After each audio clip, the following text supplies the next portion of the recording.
Generating traffic and sales can be a challenge for online merchants. But selling on the Walmart Marketplace puts your products in front of millions of customers who shop on Walmart.com. And right now, sellers who join Walmart Marketplace can save up to 50% on referral and fulfillment fees for the first 90 days. So get started today. Head over to marketplace.walmart.com/savings. That's marketplace.walmart.com/savings. Welcome to E-Commerce Conversations, a podcast by Practical E-Commerce. This is Kerry Murdoch with Practical E-Commerce. Miva is one of the very few pioneering e-commerce platforms, having launched in the late 1990s. Rick Wilson joined the company's sales staff at that time, left, then returned in 2007 as president and part owner. He's recently published his second book and oversaw the completion of Miva's second capital raise. He's here today to discuss those two developments and more.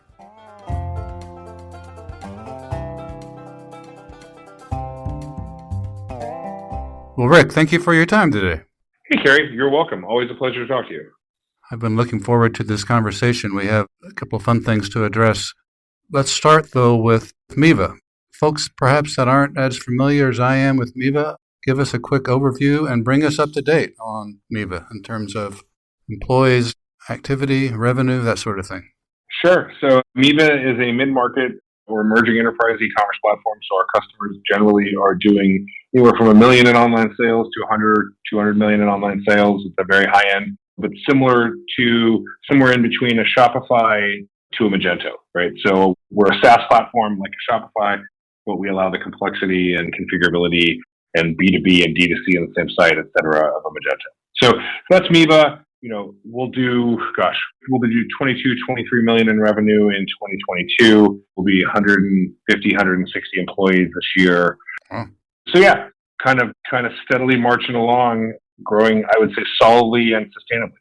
As I was preparing this, Rick, and reflecting on your longevity in the industry, I know that you first joined Miva when it was in the early days in the 90s. You came back as president in 2007, I think it was. I've got to ask, looking back over all these years, what are milestones that stand out to you with Miva, with you, with e-commerce generally? It's been over 20 years. Yeah, it's been a long time. You and I have been talking Miva for at least 15, and so it's been a wild ride. I think looking back on it, when Miva first started and when I was still a young man in my 20s, it was sort of a very technician-driven industry. And what I mean by that is you had highly technical people who knew HTML, knew how servers were set up, knew all the underpinnings. Think of it more like the maker culture or the DIY culture type of person. Mm-hmm. It was that type of person who tended to also have the ability to sell a product, right? So maybe they came from an industry where they had distribution or something. And there was in the early days, there was a lot of first movers, right? So you happen to have a line on selling motorcycle helmets, so you launched the first motorcycle helmet store, that kind of thing. Mm-hmm. But very technical, very kind of wonky. And then as e-commerce matured, you had Amazon come in, and Amazon became, the everything store, the thing that you could go and get anything you wanted. Mm-hmm. And so the benefit of being the first person on the internet to sell napkins or motorcycle helmets eroded and went away. But you started seeing the true promise of e-commerce emerge, right? So you started seeing this idea that you could invent or sell a new product that the market needed. And it could be anything from something funny, like a cute piece of clothing or t-shirt, to something we had never seen before, kitschy, like a 3D printed moon, to something that changes the world. And so you saw that happen.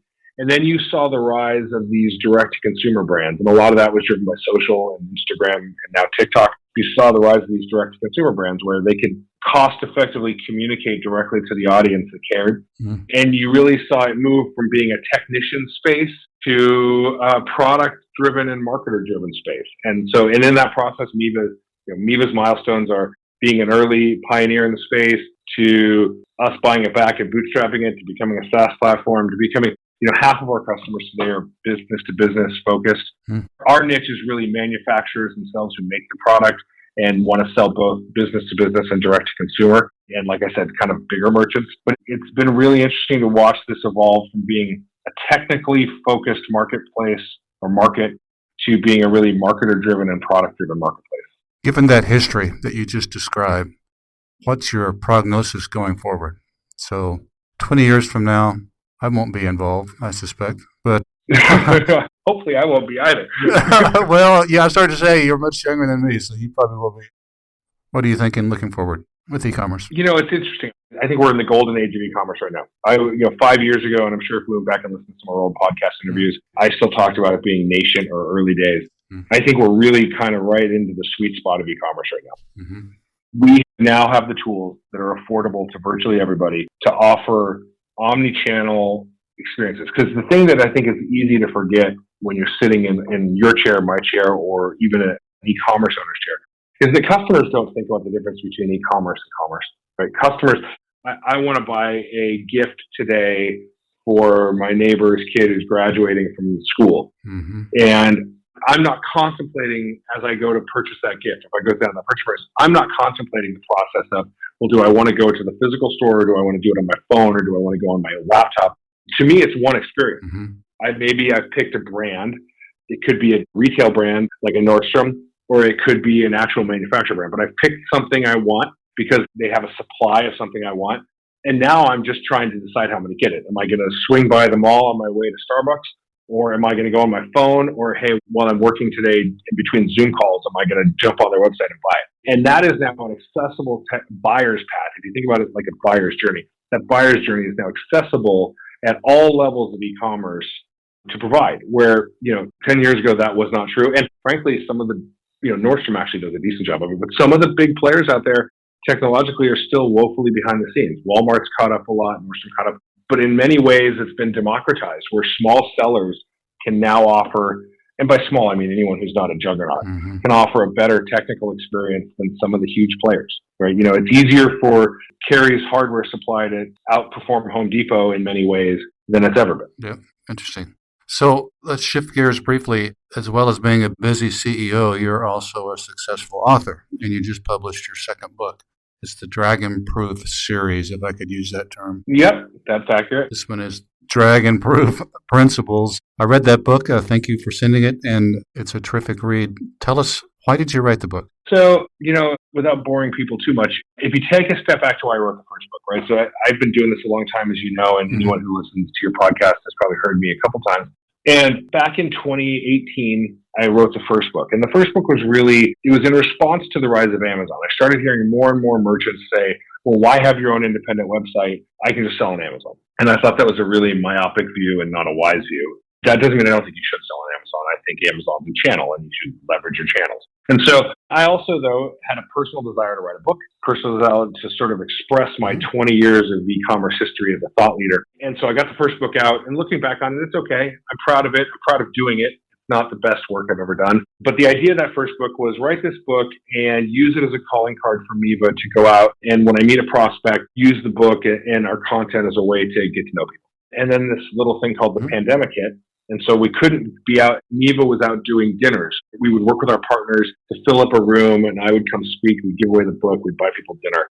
And it was sort of a lead generation process. And then when the pandemic hit, obviously that all shut down. And so it evolved. It morphed into a podcast. I said, well, hey, I'm stuck at my house.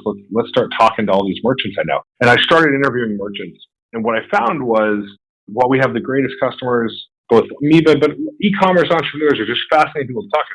What I found in the podcast was a lot of times they had the same things to say. And so the podcast evolved from me interviewing e-commerce merchants to me interviewing some industry people to talking industry, and then really it morphed into business philosophy. Here's what I think are the principles for success. Mm-hmm. And after a full year of the pandemic, I sat down with my podcast producer and editor and said, hey, I think we might have another book in us. And this book had a few different goals.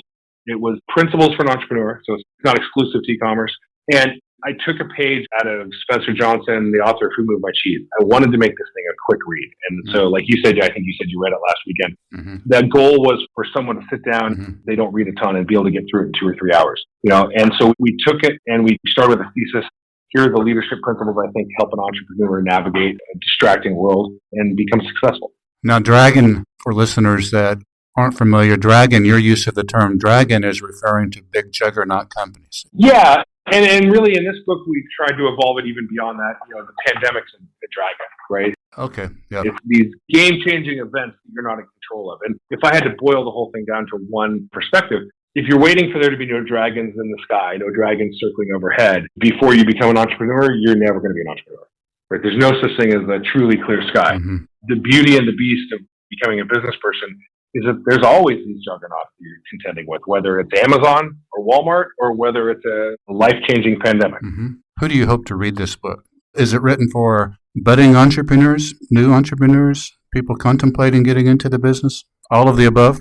I would say all of the above. It's written for someone who's probably already an entrepreneur, but maybe a budding entrepreneur. It's probably written for someone who they've always dreamt to be an entrepreneur. They've started a business, or they're on the edge of starting a business, and they're overwhelmed by the day-to-day of it, which I have empathy for that. It's easy to get overwhelmed. Mm-hmm. I think that's one of the hardest things about being an entrepreneur is you work for yourself, and on any given day, you could do anything. So how do you decide what thing to do? And I think if you have principles to apply to filter those choices through a lens, that helps drive you down a chute to success. You offered very interesting anecdotes. You were transparent in the book, and you shared a story about the pandemic and self-care. Speaking of entrepreneurs, self-care. Yep. Would you want to elaborate on the story that you went through with the pandemic and with your own self-care? Sure, absolutely. So, I'm assuming almost anyone who listens to this has never met me, but I'm a pretty extroverted, outgoing person. And at times when I was a little younger, maybe the life of the party. And what happened for me is, and I'm a big guy, I'm 6'6", 275, 80 pounds. And so I'm kind of just a big thing. And so pandemic hit and two things happened for me. One is I'm sitting at home, I think like a lot of America. And so, 5 o'clock would hit and I'm back in my house by myself and there's nothing else to do. So I would have a drink. And I started drinking too much, but it was a teeter-totter. It was two things. I was drinking too much after work every night and I stopped moving. I wasn't working out. And so I probably gained 35, 40 pounds the first 4 months of the pandemic. Mm-hmm. And over the summer of 2020, I remember the day vividly. I think it was August 2nd, 2020. And I was enjoying a San Diego beautiful day, sitting by a pool at a hotel. And I got up to just use the restroom or something. And I felt terrible. I just felt like I was in this idyllic setting. And I felt like I just felt as horrible as I can imagine feeling without actually having something wrong that I can point to. And I thought, this has got to change. And so I ended up buying a Peloton. And I basically cut my drinking back to nil. I'll have a glass of wine if I'm toasting a celebration or New Year's or something. But I cut my drinking back to almost nothing and got a Peloton and changed my diet. And since then, I've lost 60 pounds and I'm probably the healthiest I've ever been in my entire life.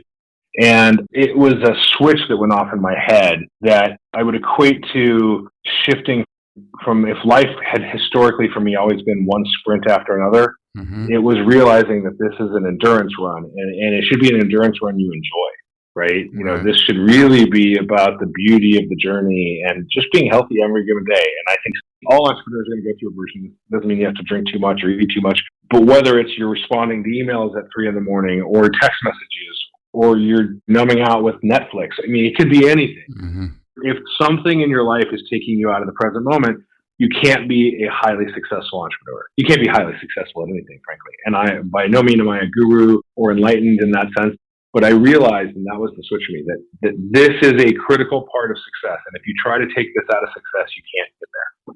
I thought it was such a wonderful story. You sharing your experiences. It's not talked enough. Entrepreneurs, pressure and self-care and mental issues with entrepreneurs. So you opening up with what you went through is definitely going to help others. So thank you for writing that. I appreciate that. I definitely appreciate it. And I hope someone somewhere hears this interview or reads that and decides to take better care of themselves. That's it. Let's shift gears again and talk about your capital raise. Your company now has had 2 investment rounds. The first, of course, was several years ago, I think we've talked about, but you want to talk about both of those and why you raised the money and the most recent one in November? Sure. And I should say congratulations, by the way. Oh, thank you. Yeah. So Miva's got this long history, but really the history is there's sort of maybe four different Mivas, right? So there was the dot-com boom Miva that I was an employee of. There was the subsidiary Miva under Find What. Then there was the bootstrapped Miva that Russ and I bootstrapped from 2007 to 17. And then now there's kind of private equity backed Miva. And there are four different histories of the company. And so in 2017, my business partner, Russ Carroll, needed to retire for some personal reasons. And that initial $18 million investment was a minority investment. Bison Capital had bought less than 50% share of the company. Some of that money was used to grow the company, but a lot of that money was used for Russ to retire. And so he essentially sold some of his shares back then. And the 4 years following that investment were very much about us transitioning. I like to sail as a hobby. And so it was like a tack, right? So you're tacking and you're crossing the wind. And so before, so I can't even fathom this company anymore, but back pre-2017, we didn't use what's considered best practices. We weren't using Salesforce. We weren't using things like HubSpot. We were really a referral-based tech company. If you knew about us and called us up, we were great. But if you didn't, we weren't certainly going to go find you. Mm-hmm. And so we, over the last 4 years or during the 4 years under Bison's ownership or part ownership, we instituted what you would call best practices in sales and marketing. And thankfully, it worked out. And Bison was an awesome partner. They were really great mentors to me, and they were really great partners. And then when the pandemic first hit, no one knew what was going to happen to e-commerce. And in hindsight, it's like, oh yeah, e-commerce exploded. But no one knew what was going to happen to e-commerce. From March to May of 2020, this was not a foregone conclusion. It was not. It was in the summer of 2020 that we started noticing our customer sales were hitting Black Friday 2019 numbers every week. Mm. But there was this 2-month window where, are our customers going to go out of business? And therefore, are our customers out of business? Are we going out of business? Mm-hmm. So there was this window. Mm-hmm. And once we realized it was a tailwind, it was like, wow, this is a great time. And we, simultaneous to that, had hit, our company was just operating at a level it had never operated before. Sales and marketing had grown up, and we had figured out a process that worked and scaled. So it was a good time for us to look. SaaS companies are obviously favorably valued. And so we made the decision at our December of 2020 board meeting, we made the decision to hire a banker and explore options and really position ourselves for the next phase of growth. So Equality bought out Bison as well as a little bit more of the existing shareholders, and they are now the majority owner of the business. Mm-hmm. But they're not operators, so not management changes, but they are my new capital partners, and I work with them closely, and that was why we did it. Okay. And you're not disclosing the amount? No, that was a decision they made, which I was fine with. It was, much, much larger than the Bison capital amount, but, They ultimately decided that they thought that there was no particular reason to tell everyone. And the money is used, you just said, it's used to the next stage and to take the company, to grow the company to the next stage. Yeah, like I said, I think this is the golden age of e-commerce. I think there's still a lot of room in B2B e-commerce. I think there's still a lot of room for what you might call, the meat and potatoes of American business to digitize and become efficient. So that doesn't mean people who, it doesn't mean people who've never been on the internet or selling it on the internet. That day has come and gone. But there are a lot of businesses, because it takes a long time for the inertia of a business to catch up. There's a lot of businesses that could still be much more efficient with their technology. They could make it easier for their customers to buy, whether it's another business or a consumer. They could make it easier to track inventory. They can make the whole process easier. And I think the next golden age of e-commerce that we're kind of coming into now is in 5 years, if you have not optimized your business to take advantage of all the productivity gains of an e-commerce focused business, your competitors will have, and they'll beat you. Because if I have to pay a human salesperson or account manager to manually do a bunch of stuff that I can automate via digital tools, I'm going to do it at a more cost-effective basis, and then therefore over time, I'm going to beat my competitors by offering a similar or equivalent good for cheaper. And that's kind of how this all works in the big picture, if you can separate the wheat from the chaff. So does that next stage include Miva going public? Maybe. I would have told you 4.5 years ago when the Bison investment that, God, that sounds like a long road. It still sounds like a long road, but now it seems like a road that's achievable. And so 5 years from now, will Miva be public? I'm going to say it's quite possible. Mm-hmm. Yep. All right. So I've got one last question for you. Yep. We've talked about your 20 years in the business, everything that you've achieved since you've come back to the business, which is impressive. What's the future for Rick? You just mentioned your sailboat. What's the future for Rick? I don't actually, you know what? I try to learn from the wisdom of others. I don't actually own a boat. I rent boats. And so Okay. I've always heard the best 2 days of a boat owner's life are the day they buy the boat and the day they sell their boat. So, right. and so, no, I'm a boat renter. But, I would say this. I have been a very lucky, fortunate, blessed person, Carrie, and I have a chance to love what I do. So the future, as far as I can see it, is Miva. And what makes me passionate is, we all have to go to work every day in some form or another. We got to pay our bills. And usually paying your bills, unless you were born independently wealthy, comes from going to work. And even in a pandemic world, but definitely pre-pandemic, we tend to spend more time every day with people we work with than any other group of people. And I think so many businesses, because it's hard to do, underestimate the value of culture. Even if they properly estimate the value of culture, they don't know how to do it. And so what's super inspiring for me is I'm trying to crack the code at Miva of building a sustainable corporate culture that people want to work at. And if you can do that, if you can get impassioned employees who want to be part of a team, then you can accomplish things that money alone can't accomplish, right? I think Shopify is actually a great company, but no amount of money can cause Shopify to buy out my culture. And so I see culture as the thing that we're trying to pioneer at Miva in a unique way. And that's my passion. That and building a product for entrepreneurs is what keeps me going every day. Well, you've done a terrific job, and that makes total sense to me. So I can relate. Anything else that we haven't touched on that you wanted to touch on? No, I mean, if you're interested in my book or what I have to say, check out my podcast. Yeah. It's at dragonproof.us. But other than that, it's always a pleasure to catch up with you, Gary. And your book is available on Amazon. Yep. Ironically, as much as Amazon's the dragon in my world, we use Amazon, I think they call it Amazon AKD or Amazon Kindle Direct. So you can go publish your books via Amazon.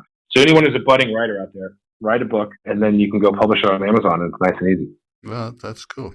And the website, of course, is miva.com for folks that aren't familiar. Yep. Miva is at miva.com. That's cool. Well, Rick Wilson, the president of Miva, it's been a fun conversation, and I want to thank you for your time today. Thank you, Carrie. Always a pleasure on my side. Okay. So long.